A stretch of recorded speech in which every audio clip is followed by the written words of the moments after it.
The wind swept across the Montana plains, rustling the golden wheat fields that surrounded Rachel Carter's ranch. For 6 years, this quiet life had been her sanctuary, a retreat from a career steeped in shadows. A former CIA operative, Rachel had dismantled drug networks and brought down warlords. But after her husband was killed during a covert operation in Colombia, she left that world behind to raise her son, Alex. Cedar Ridge, Montana, a sleepy, forgotten farming town, had seemed like the perfect place to start anew. But the shadows of her past were creeping closer once more. The first sign was subtle. A black SUV parked too long near the entrance to her property.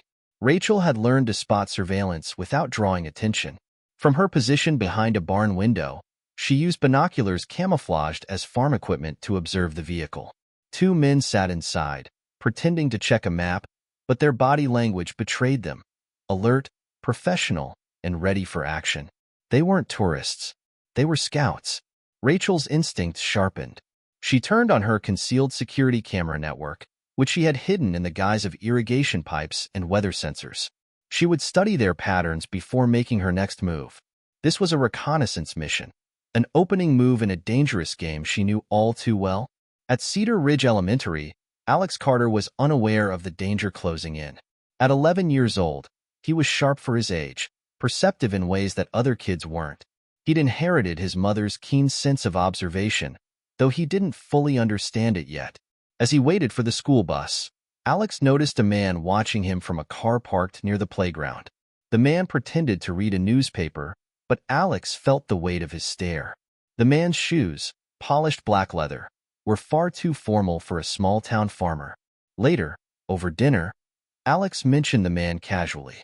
"Mom, there was a guy watching us at school today. He wasn't a teacher." Rachel's hand froze for a moment as she served mashed potatoes. "Did he talk to you?" "No, just watched." Rachel nodded slowly, her mind already racing through possibilities. They were probing her defenses, trying to assess her vulnerabilities. She forced a smile. "Good job noticing. If you see him again, let me know right away." 2 days later, Rachel found herself at the town's small farmers market, where she sold her ranch's produce. She used the market as an opportunity to gather intel on local changes. The air was filled with the sounds of conversation, bargaining, and laughter. But Rachel's senses were tuned to something else, subtle shifts in the atmosphere. Grace Hawkins, a schoolteacher and one of Rachel's few friends, approached her stand. "You heard about the new investors in town?" Grace asked while selecting a basket of tomatoes. Rachel's eyes narrowed slightly. "Investors?" "Yeah. Some group called Horizon Ventures. They've been buying up farms around the area. A few families sold off last week, got offers they couldn't refuse. But something about it feels off. They're not local, and Sheriff Benton seems nervous." Rachel stored the information away. Horizon Ventures was likely a front for the Reyes cartel. She had crossed paths with Mateo Reyes before, an ambitious cartel leader known for expanding his empire through intimidation, bribery, and violence. "Thanks for the heads up, Grace," Rachel said, keeping her tone casual. That evening, as dusk fell over Cedar Ridge, Rachel checked the perimeter of her property. Footprints near the eastern fence line caught her attention. They were fresh, too large to belong to Alex or any of the neighbors. She crouched low, examining the tracks. They had been scouting her land under cover of night. She returned to the barn, where she kept a hidden compartment filled with tools from her former life. A laptop disguised as a farming logbook came to life, showing encrypted surveillance footage. The black SUV had returned, and its occupants were testing her defenses, moving through blind spots she hadn't thought necessary to cover, until now. Rachel typed out a coded message to her former CIA handler. "Unusual activity in Cedar Ridge. Suspected cartel presence. Requesting limited support. Priority, high." The reply came within an hour. "Resources limited. No official intervention. Handle locally if possible. Stay under the radar." Rachel sighed and closed the laptop. She had expected as much. No one was coming to save them. It was up to her. The next morning, Diego Morales, the cartel's enforcer, paid Rachel an unwelcome visit. He arrived at her ranch with a practiced smile and a predatory gaze. Rachel met him near the front gate, keeping her posture relaxed but alert. "Morning, Miss Carter," Diego said, his voice dripping with false warmth. "Name's Diego. I represent some investors interested in properties around here. We're making generous offers. Thought I'd stop by to see if you'd consider selling." Rachel kept her face neutral. "Not interested. This land's been in my family for generations." Diego chuckled softly. "Times change. Smart people adapt. It'd be a shame if unexpected accidents started happening around here. You know how unpredictable rural life can be." His gaze shifted briefly toward the road where Alex's school bus would pass.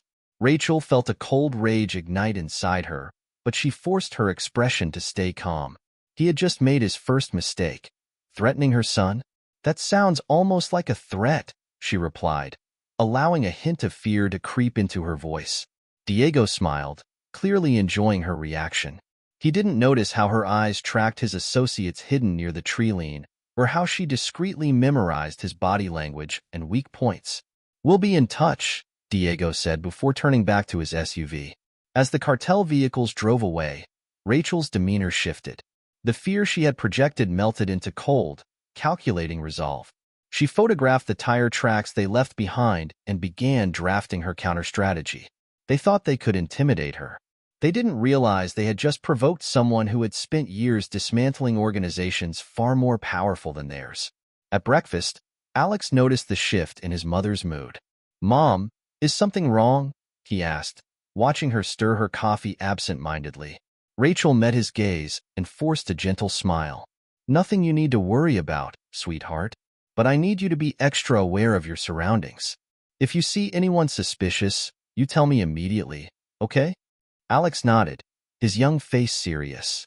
"Like that guy with the shiny shoes?" "Exactly." Rachel ruffled his hair affectionately. He was learning quickly, maybe too quickly. Rachel's mind raced through contingency plans as she watched Alex head off to school. The cartel was pushing hard, but they had underestimated her. And they had underestimated the community of Cedar Ridge. This was her town now, and she wasn't about to let anyone take it without a fight. The morning sun cast long shadows across Cedar Ridge as Rachel drove into town. This place had been peaceful once, before the Reyes cartel set its sights on it. The market square, usually bustling with early shoppers, seemed subdued. People moved with quiet unease, casting wary glances at unfamiliar faces that had become more frequent in recent weeks. Rachel parked near the general store, her senses on high alert. Sheriff Tom Benton stood across the street, arguing with a man in an expensive suit. Mateo Reyes wasn't there, but Rachel recognized the man he sent. Eric Valdez, a cartel lawyer known for his skill in negotiating both legally and under threat. Sheriff Benton's body language spoke volumes. His shoulders were tense, his hand hovering near his belt, but the sweat on his brow showed fear. The cartel's grip on the town was tightening. Inside the store, Rachel ran into Grace Hawkins. The teacher's face was tense, and her voice was barely above a whisper as they walked through the aisles. "They're pressuring parents now," Grace said. "Some of them are being offered deals to leave town." Jessica Morrison's family moved out overnight. No notice, no forwarding address. "It's like they vanished." Rachel frowned. "Any word from the school board?" Grace hesitated. 2 new board members were appointed this week, outsiders. They pushed for a new security contract to protect the school, supposedly for the children's safety. Rachel's jaw tightened. They're embedding themselves deeper, using the school as cover. "We need to do something," Grace said. "The kids are scared. And so am I." Rachel placed a reassuring hand on Grace's shoulder. "We'll fight this, but we have to be smart. We need to gather evidence, keep people safe, and slow their advance. I have some experience with situations like this." Grace gave her a searching look. Rachel rarely spoke about her past, but something in her tone left no doubt she knew how to handle more than farm work. Later that afternoon, Rachel met with Jack Morrison at the ranch's backfield. Jack was a retired Army Ranger who had settled in Cedar Ridge a few years earlier. He was built like a tank, but had the quiet demeanor of someone who had seen too much in his life. "I heard about Jessica's family leaving," Jack said, leaning against the fence. "That wasn't voluntary. Men with badges, but no names showed up at their house last night." No one's seen them since. Cartel muscle, Rachel replied. They're trying to break the town's spirit. They think if they scare enough people, the rest will fall in line. Jack nodded grimly. They've got the sheriff on a leash.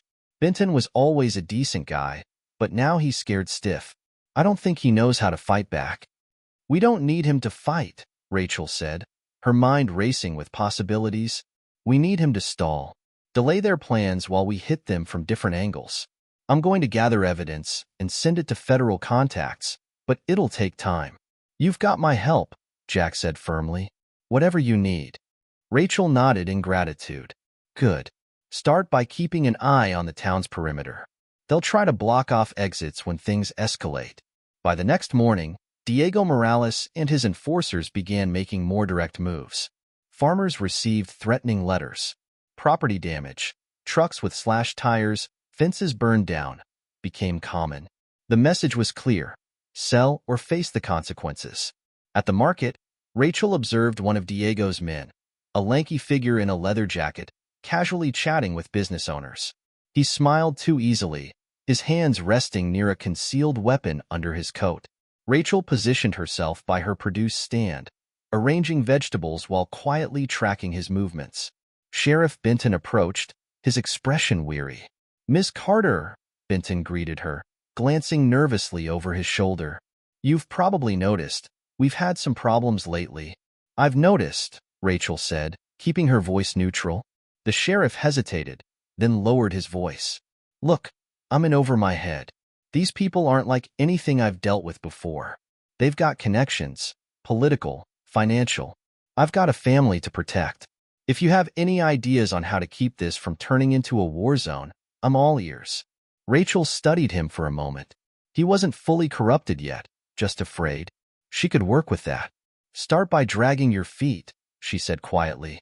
"Delay their plans with bureaucracy. Inspections, permits, anything that buys time. I'll handle the rest." "Handle it how?" Benton asked, suspicious but hopeful. Rachel gave him a calm, level look. "You don't want to know." Meanwhile, Alex's sharp eyes continued to spot cartel activity.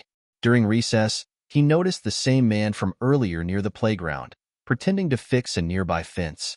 Alex texted his mom immediately. "Man with shiny shoes back again." Rachel responded quickly. "Stay in groups. Don't confront. I'll handle it." Rachel drove to the school, where she met Grace near the front office. "New security guard on campus?" Rachel asked casually. "Yeah," Grace replied nervously. "Hired by the new board members. He doesn't interact with anyone, but seems to be everywhere at once." Rachel nodded. They were gathering intel, mapping out routines, and testing vulnerabilities. That evening, Rachel gathered her allies at the ranch: Grace, Jack, Dr. Ross, and June Sterling, the diner owner who acted as a local information hub. The small group sat around Rachel's kitchen table, their expressions grim but determined. "The Reyes cartel isn't here just to intimidate," Rachel explained. "They're setting up infrastructure for something bigger, probably drug distribution across multiple states. We need to dismantle their operation piece by piece." "How do we do that?" Jack asked. "First, we hit their logistics," Rachel said. "They depend on predictable routines. We disrupt their communication, misdirect their resources, and make their threats lose credibility." Grace leaned forward. "What about the families being targeted? We can't let them get hurt." "That's where you come in," Rachel replied. "Keep the parents organized. We'll create safe zones, places the cartel doesn't know about. Jack and I will handle surveillance. Dr. Ross, you'll monitor for any injuries or medical threats. June, keep your ear to the ground. We'll need every scrap of information you can find." "Sounds like we're building our own resistance," June said with a smirk. "Exactly," Rachel affirmed. "They think they own this town. They're wrong."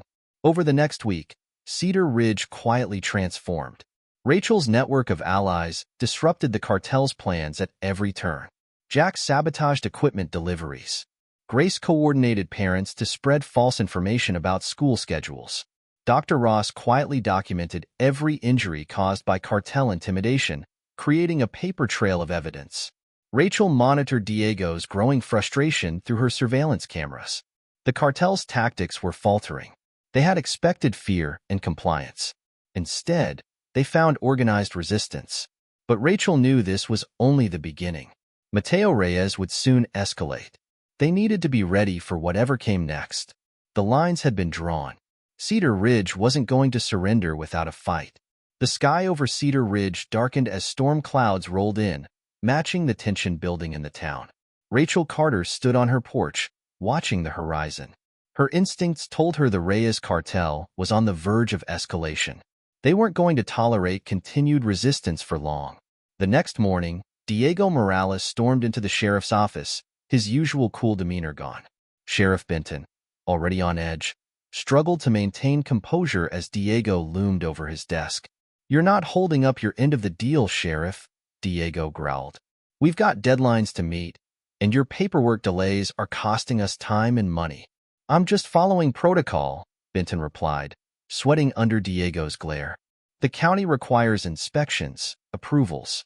These things take time." Diego slammed a fist on the desk. "You have until the end of the week to speed things up. If not, accidents might start happening. Bad ones." Rachel monitored the cartel's movements using the cameras positioned along her ranch's property line. 3 cartel vehicles had been making repeated passes, likely scouting potential weak points. Rachel knew it was time to take more aggressive measures. She activated a secure app disguised as a farming calendar, sending encrypted messages to her network. Rachel to all. Cartel escalating. Surveillance increased. Prepare for Phase 2, disruption.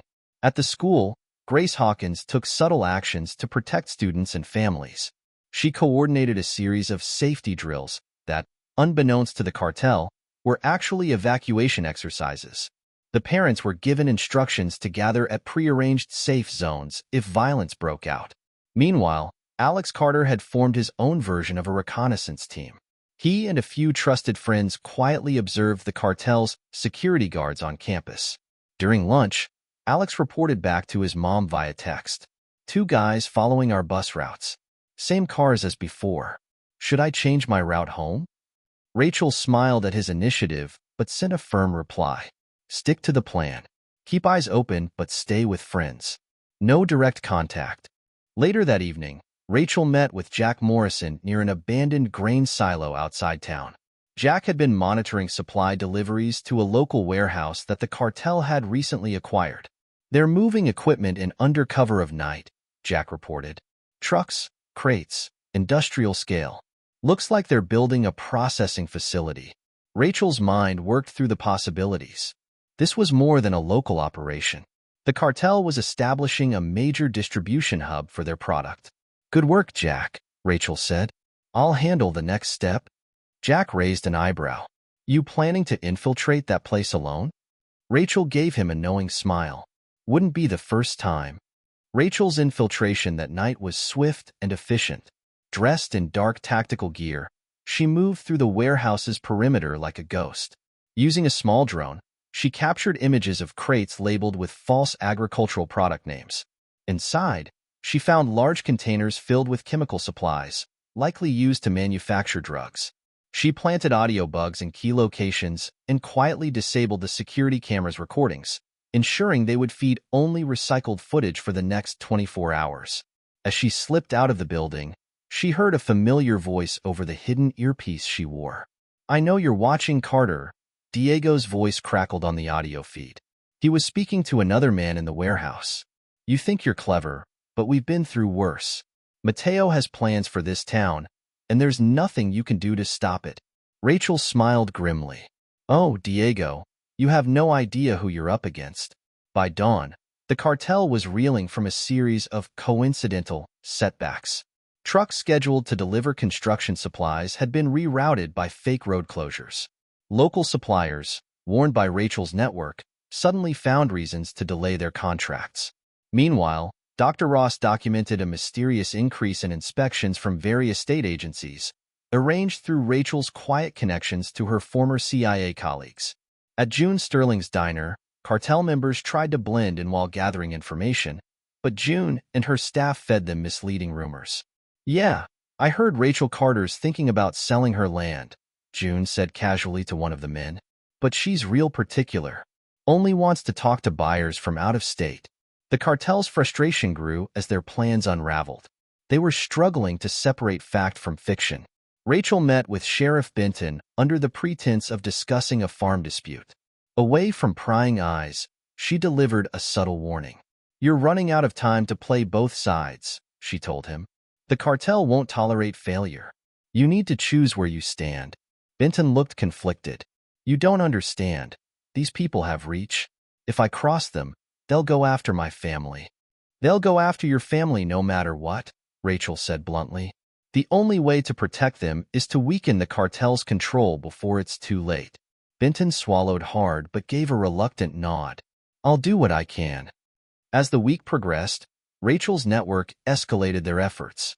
Jack sabotaged a cartel-owned generator at the warehouse, while Grace discreetly filed complaints with state education officials regarding the new security measures at the school. Dr. Ross passed along coded updates about injuries sustained by townspeople who had been threatened. The cartel was losing ground, but Rachel knew they would retaliate soon. She prepared her next move, a psychological strike designed to make Mateo Reyes question his enforcer's competence. That night, Diego Morales and his men discovered that the bugs in their warehouse had been transmitting their conversations to an unknown source.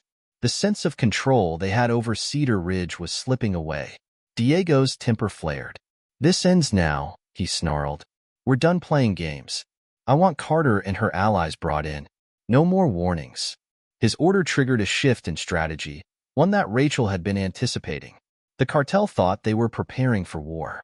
In truth, they were stepping into a trap she had spent weeks crafting. Rachel gathered her team at the ranch for a final strategy session. "They're going to hit us hard," she warned. "They'll try to make an example out of someone, probably me. That's when we make our move." "We're with you," Jack said.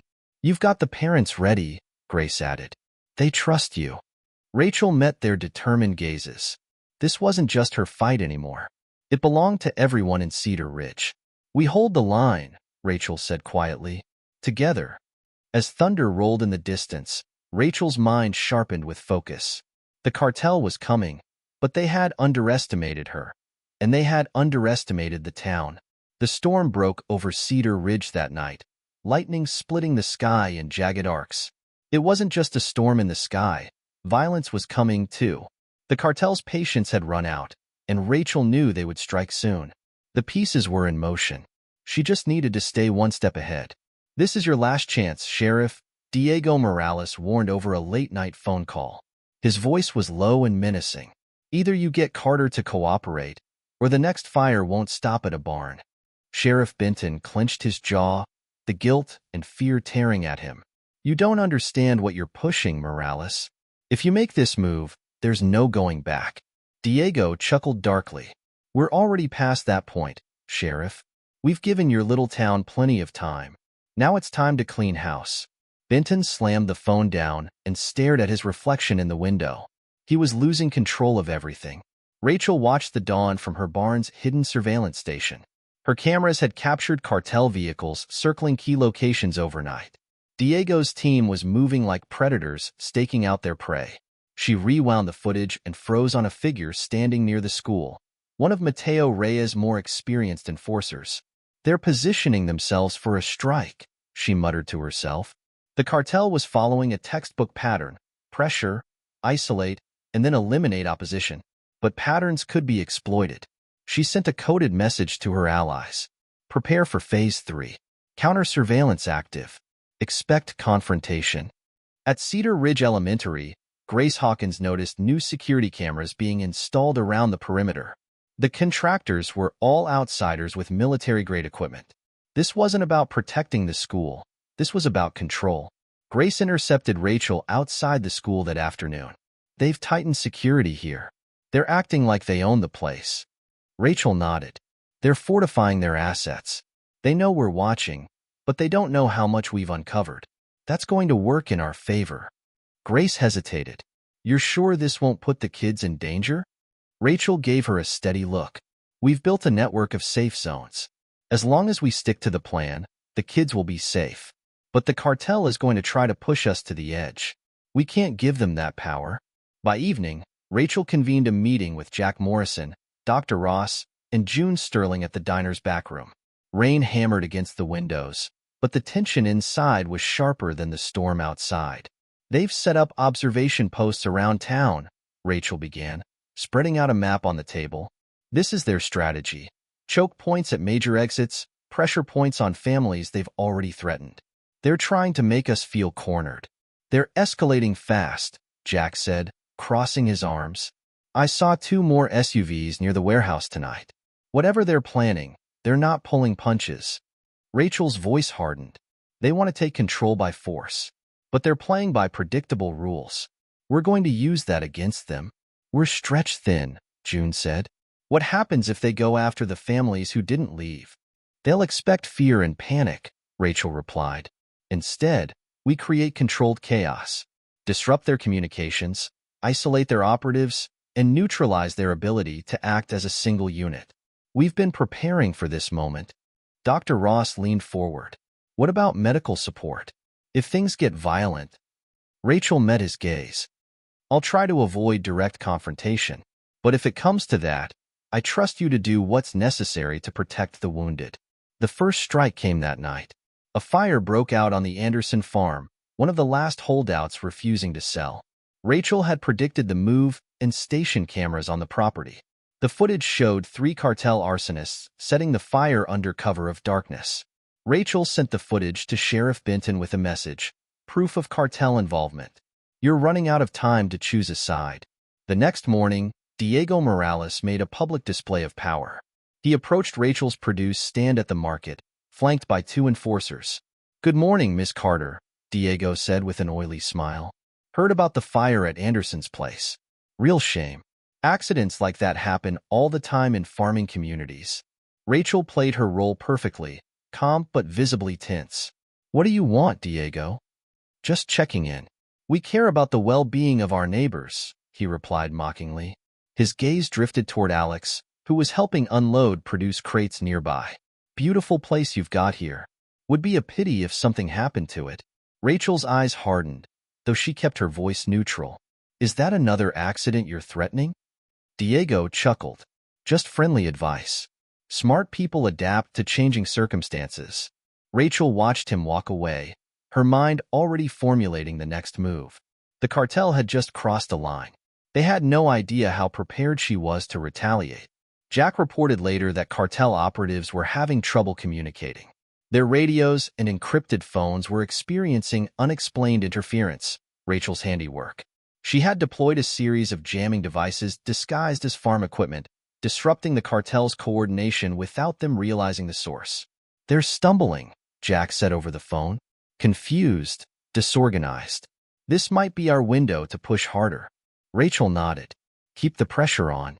We need to make them desperate. That night, Rachel led a reconnaissance mission to the cartel's warehouse. Jack accompanied her, providing overwatch from a nearby ridge.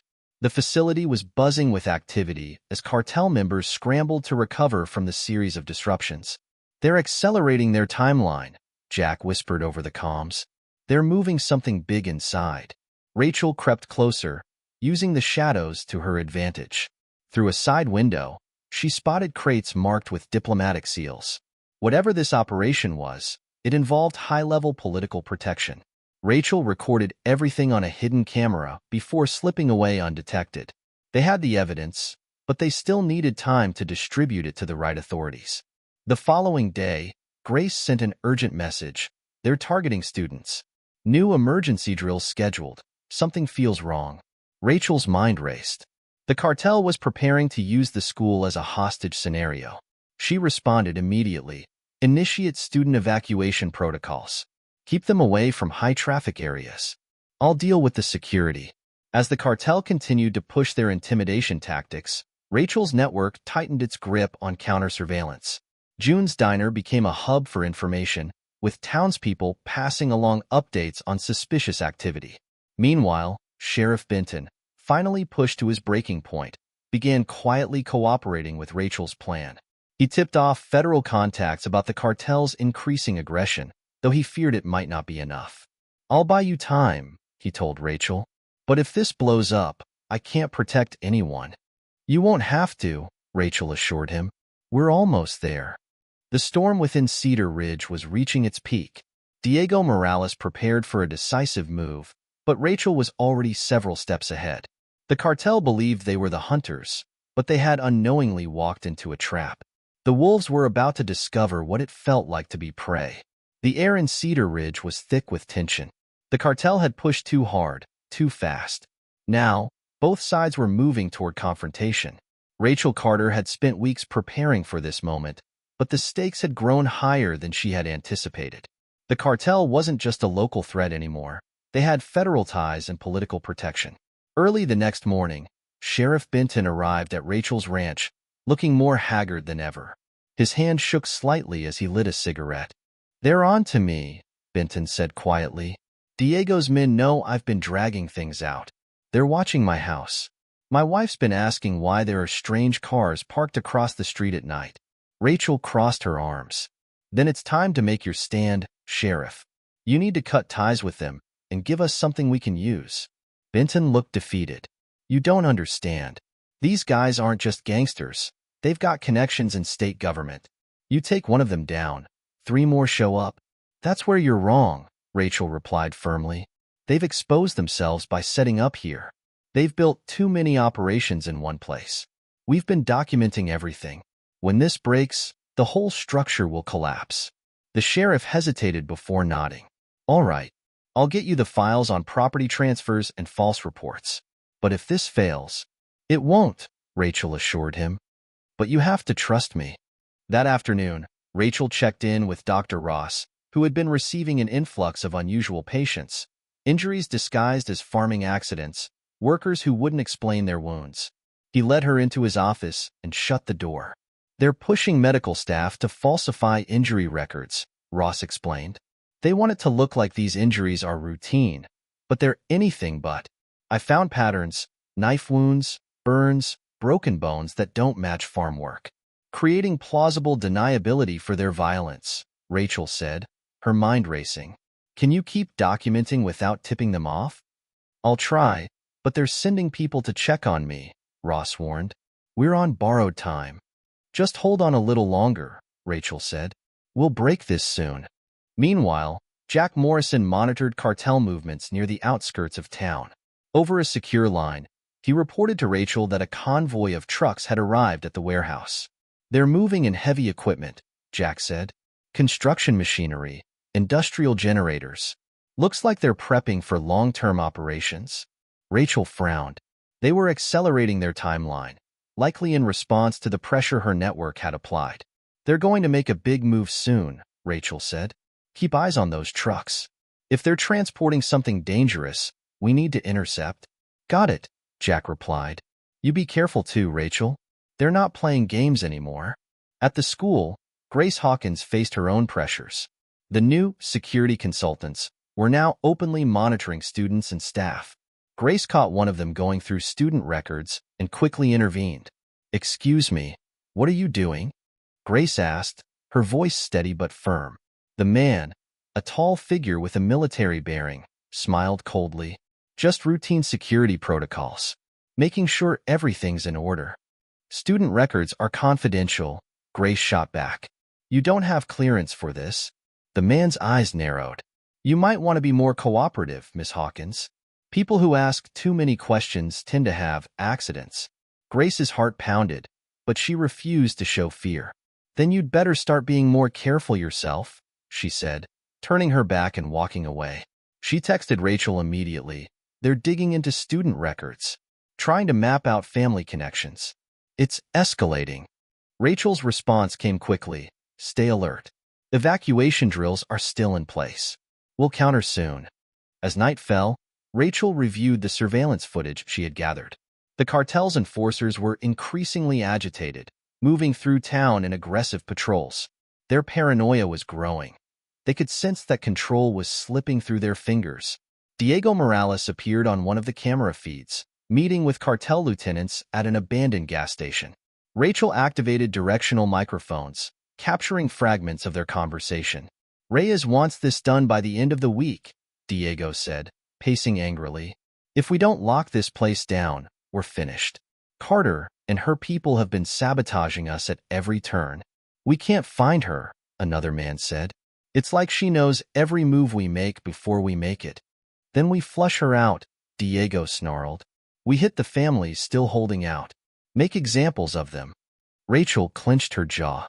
They were planning to escalate into direct violence. She sent a message to her allies. Cartel preparing to target key families. We intercept and protect. Phase 3 active. The next day, Rachel and Jack intercepted one of the cartel's convoys heading toward a remote property. Jack, positioned on a ridge, provided overwatch as Rachel set up roadblocks disguised as farming equipment. When the convoy arrived, the trucks found their path blocked by a tractor accident. Rachel approached the drivers under the pretense of helping, her demeanor calm but watchful. She noted the cartel soldiers inside, armed but trying to appear nonchalant. "Looks like you're stuck," Rachel said casually. "Need a hand?" One of the men scowled. "We're on a tight schedule, lady. Move your damn tractor." Rachel gave a polite smile. "Sure thing. Just need to get a quick inspection first. County rules." She stalled for as long as possible, giving Jack time to photograph the convoy and its cargo. When the cartel finally grew too impatient and turned back, Rachel whispered over the comms, "Got what we needed?" "Every shot," Jack replied. "They're definitely moving contraband. Looks like chemical supplies for drug processing." "Good," Rachel said. "We just slowed them down. Now we tighten the noose." Diego Morales was livid by the time he reached the cartel's temporary command post. He slammed a fist into a table, scattering papers. "This is falling apart," he shouted. "Every time we make a move, Carter counters us. It's like she's reading our minds." Mateo Reyes appeared on a video call, his face cold and calculating. "You've underestimated her," he said. "She's not just a farmer. She's a professional, a ghost. We need to end this now." "How?" Diego demanded. "We don't even know where she's hiding." "You will soon," Reyes replied darkly. "Send in the specialists. Burn her network to the ground." That night, Rachel and her allies regrouped at the ranch. The atmosphere was tense but determined. "They're bringing in reinforcements," Rachel said. "Highly trained operatives. This will get ugly." "We've got the community on alert," Grace said. "Parents know where to go if things escalate." "Jack and I have fortified key locations," Dr. Ross added. "We're ready to move the injured to safe zones if necessary." Rachel looked around the room. "This is it. They're coming for us. But they've made a critical mistake. They think they're the hunters." Jack smirked. "Let's show them what happens when the prey fights back." As midnight approached, Rachel's surveillance system picked up cartel vehicles converging on the town. The wolves were finally making their move. But Cedar Ridge wasn't defenseless. The trap was set. Rain lashed against the windows of Rachel Carter's ranch, the storm blending with the hum of tension in the air. The cartel had finally committed to their assault. In their minds, they were the wolves closing in on helpless prey. But they had underestimated the strength of a community prepared to fight, and the tactical brilliance of the woman leading it. Rachel sat in her barn's hidden surveillance center, watching multiple camera feeds. Cartel vehicles were on the move, their headlights cutting through the storm. Diego Morales had split his forces, sending teams to key locations around Cedar Ridge, the school, the clinic, and several family homes. They were trying to overwhelm and intimidate the town with coordinated strikes. Rachel's voice was calm as she transmitted orders to her network. Phase 4 activated. Positions in place. Maintain calm silence unless critical. Jack Morrison's team lay in wait near the Anderson farm, where cartel enforcers had set up an observation post. Jack's sniper rifle was trained on the road as the cartel convoy approached. "They're getting out," Jack whispered over the comm. 3 vehicles, heavily armed. "Hold your position," Rachel responded. "We need them to move into the blind zone before we act." As the enforcers advanced, Jack's team activated a series of decoy lights near the barn. The cartel, thinking they were being ambushed, shifted focus toward the false targets. Jack seized the moment. "Go time," he whispered. His team fired precise warning shots, shattering the convoy's headlights and forcing the cartel operatives into cover. In the chaos, they didn't notice their tires being quietly slashed by Jack's partner. By the time the cartel regrouped, Their vehicles were disabled, and their communications scrambled. At the school, Grace Hawkins led a group of parents and students through an underground maintenance tunnel that Rachel had discovered during her reconnaissance. The school's new security guards, all cartel operatives, were stationed around the building, unaware that the evacuation had begun. "Stay quiet," Grace whispered as they moved. Alex Carter took the lead, guiding his classmates with practiced calm. He had memorized the evacuation routes and knew the signal codes. Security still focused on the front entrance, Alex reported through a secure comm link. "Good," Rachel's voice came through. "Stick to the plan. You're doing great." The evacuees reached a safe house on the edge of town just as cartel reinforcements arrived at the school. Finding the place empty, the operatives were thrown into disarray. Rachel had turned their own tactics against them: distraction, misdirection, and control of the environment. Meanwhile, Dr. Ross faced a tense situation at the clinic.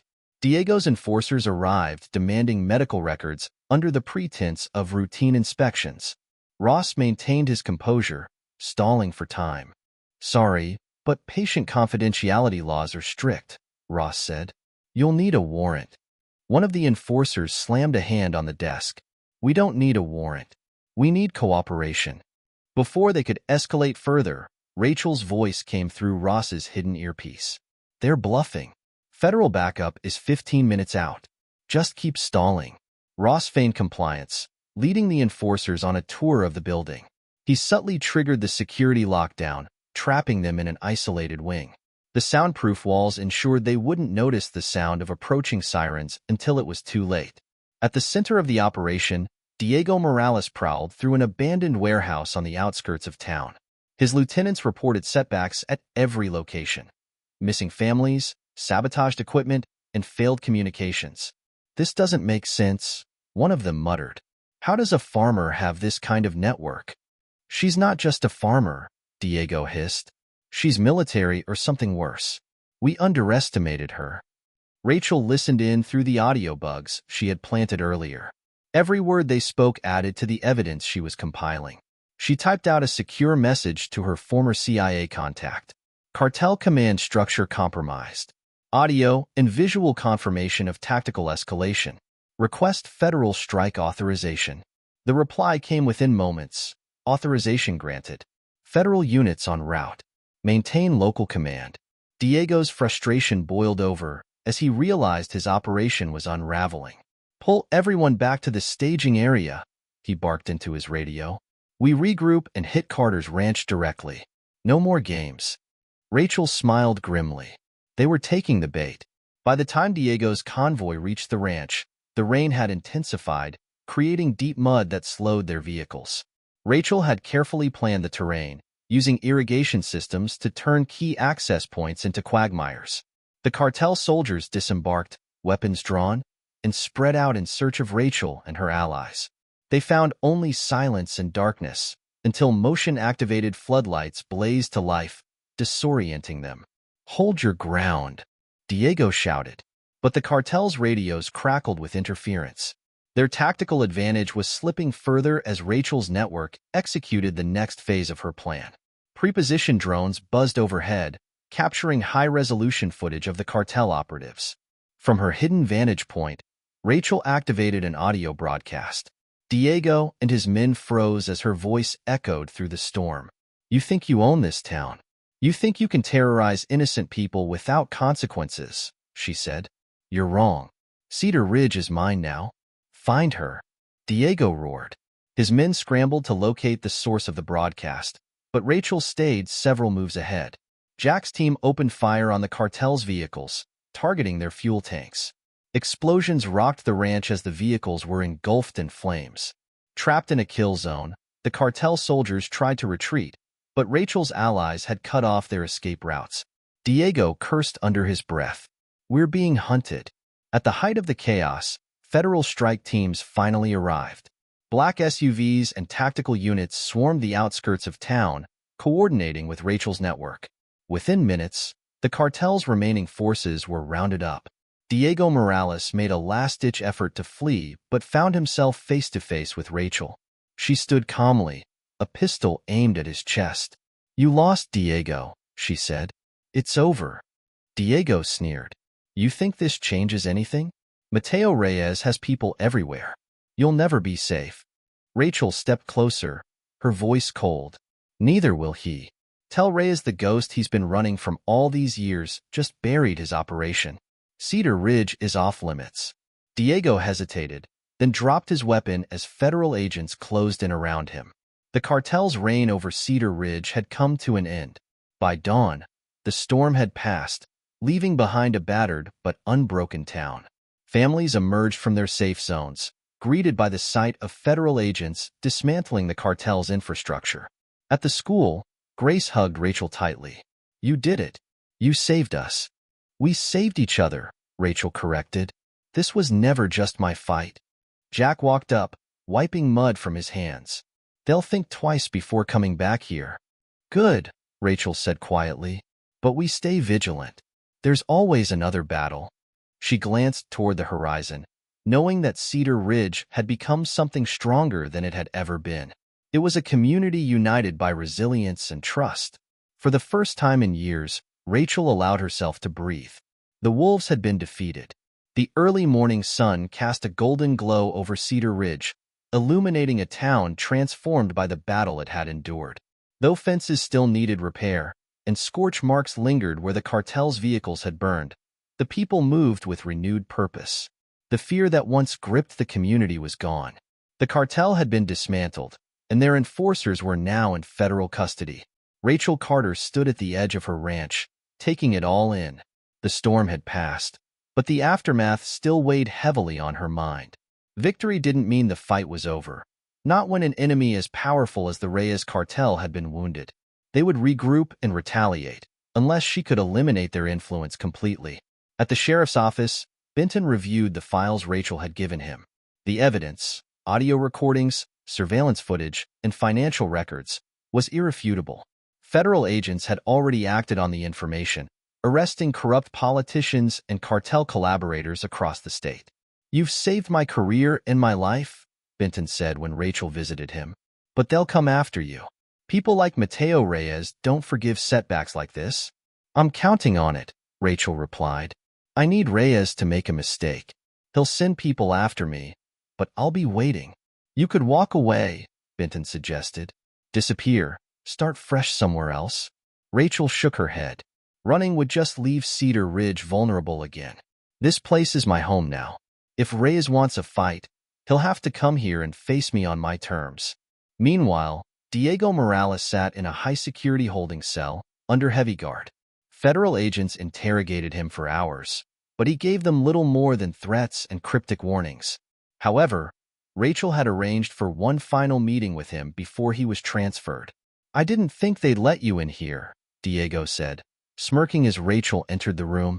They didn't have much choice, Rachel replied, sitting across from him. You have two options, Diego. Cooperate and give us information on Mateo Reyes, or spend the rest of your life in solitary. Diego leaned forward, his voice low. You think this is over because you won one battle? Mateo's smarter than you realize. He has friends in places you can't touch. Rachel didn't flinch. I don't need to touch them. I just need to make sure they see what happens when they come near this town again. Mateo has already lost trust in you. If you don't give him up, you'll rot in prison while he replaces you. Diego hesitated. Rachel could see the fear behind his bravado, fear of being forgotten by the cartel he had once served so faithfully. Think about it, she said, standing to leave. This is your last chance to stay relevant. Rachel returned to the ranch to find Jack and Dr. Ross waiting for her. Jack gave her a nod of approval. Word around town is that Diego cracked. He's giving up supply routes and safe houses. Good, Rachel said. It'll force Reyes to go on the defensive. We need to keep him under pressure. Dr. Ross added, people are recovering, but the trauma isn't going to disappear overnight. We've got families who still feel like they're being watched. Rachel's gaze hardened. We'll show them they're safe. Cedar Ridge isn't a place that lives in fear anymore. At a town meeting in the school gym, Rachel and her allies addressed the community. Families who had once been too afraid to speak out now voiced their concerns and ideas for rebuilding. Grace Hawkins took the lead, outlining new security protocols to protect the school and its students. "We're not just fixing things for today," Grace said. "We're making sure our children never have to live through something like this again." The crowd applauded, their confidence restored by the network of trust Rachel and her team had built. Alex Carter stood by his mother's side, proud of the role he had played. "We did this together," Rachel told the crowd. "And together, we'll make sure no one threatens our home again." In the days that followed, Rachel's surveillance network continued to monitor cartel communications. Mateo Reyes was furious, issuing orders to isolate and punish anyone suspected of betrayal. His organization was fractured, losing ground as federal agencies dismantled his operations across multiple states. But Rachel knew it wasn't over. Mateo Reyes wasn't the kind of man to let go of a vendetta. He would eventually come for her. One night, as Rachel checked the perimeter cameras, an encrypted message flashed on her laptop. "Reyes asset tracking suggests movement towards Cedar Ridge. Potential escalation within 48 hours." Rachel leaned back in her chair, her mind sharpening with focus. "It's time," she whispered to herself. The final confrontation was drawing near. 2 days later, Rachel's prediction came true. An unmarked convoy approached Cedar Ridge under the cover of darkness.